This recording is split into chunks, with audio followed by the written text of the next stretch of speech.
آج کل جو افطار نشریات جو چل رہی ہیں بول نیوز پر، مختلف چینلز پر، تو اس کے حوالے سے یہ چل رہا ہے کہ یہ فرقہ واریت پھیلا رہی ہیں، تو کیا یہ درست ہے؟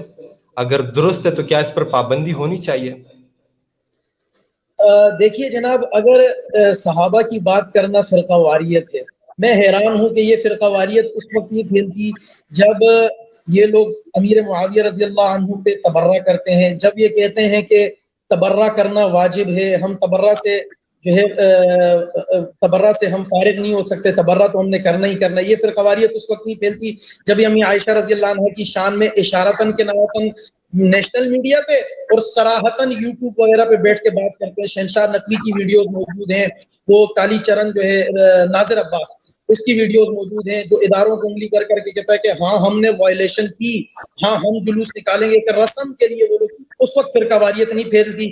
جب آپ یوم علی کے نام پہ عمر فاروق رضی اللہ عنہ کو ننگی گالیاں دیتے ہیں، آپ امیر معاویہ رضی اللہ عنہ کا نام اورنگی ٹاؤن کے گٹروں پہ لکھتے ہیں، اس وقت تو فرقہ واریت نہیں پھیلتی. لیکن جب ہم کہیں کہ صحابہ کو گالی نہ دو، جب ہم ان سے پوچھیں کہ آپ اس حدیث کو غریب کہہ رہے ہو، ذرا دلائل تو لاؤ، سمجھو تو صحیح کہ غریب اور ضعیف میں فرق کیا ہے. جب ہم انہیں گچی سے پکڑیں کہ بھائی آپ یہ کہیں کہ کسی پر بھی تہمت لگانا، کسی پر بھی الزام لگانا، کسی کی بھی اہانت کرنا، کسی بھی صحابی رسول کی توہین کرنا حرام ہے، تو وہ جناب دم دبا کر نہ صرف بھاگتے ہیں اور پھر بھاگ کر. اچھا مزے کی بات بتاؤں کہ یہی علامہ ضمیر اختر نقوی صاحب اسی پروگرام میں 2 دن پہلے بیٹھ کر کہتے ہیں کہ ہم کسی بھی صحابی کی ہم جو ہے نا تبرہ کرتے ہی نہیں ہے. اور جب وہ پروگرام سے بھاگتے ہیں دم دبا کر، تو اگلے دن آج کے دن انہوں نے مجلس کی اور اس میں کہا کہ ہم جی ایسوں کا ذکر ہی نہیں سنتے، اور کھل کر تبرہ کیا.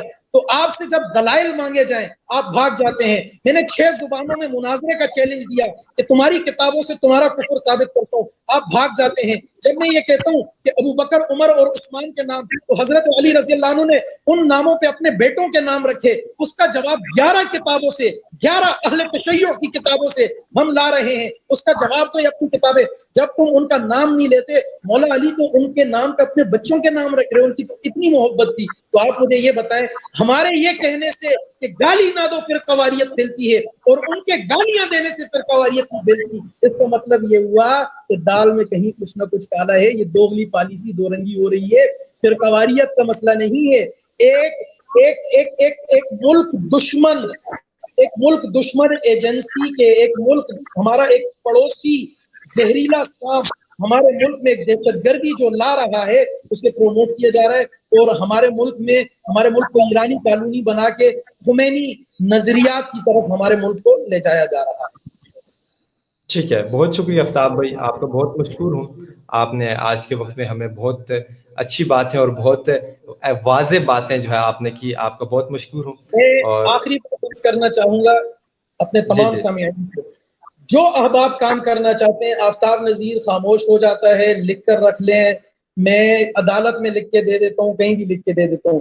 جو کام میں کر رہا ہوں اس کا 10واں 100واں حصہ بھی آپ شروع کر دینا جو ناقدین ہیں، میں چپ کر کے بیٹھ جاؤں گا. اور ذرا ہم سے پوچھیں ہم اپنی موومنٹ کیسے کرتے ہیں، کتنی اب سیکیورٹی لے کے نکلتے ہیں، ہم ریسٹورنٹ میں کیسے جاتے ہیں، ہم سپر مارکیٹ میں کیسے جاتے ہیں، ایئرپورٹ اور اسٹیشنوں پہ ہمیں کن حالات کا سامنا ہے. آپ ذرا اس کا 10% یا 100 حصہ بھی کر کے ذرا باہر اپنی شکلوں کے ساتھ، گمنام آئیڈیوں کے ساتھ نہیں، اپنے چہروں اور شکلوں کے ساتھ بول کے اور باہر نکل کے بتائیں. مان جاؤں گا کہ آپ نے ماں کا دودھ پیا ڈبے کا نہیں.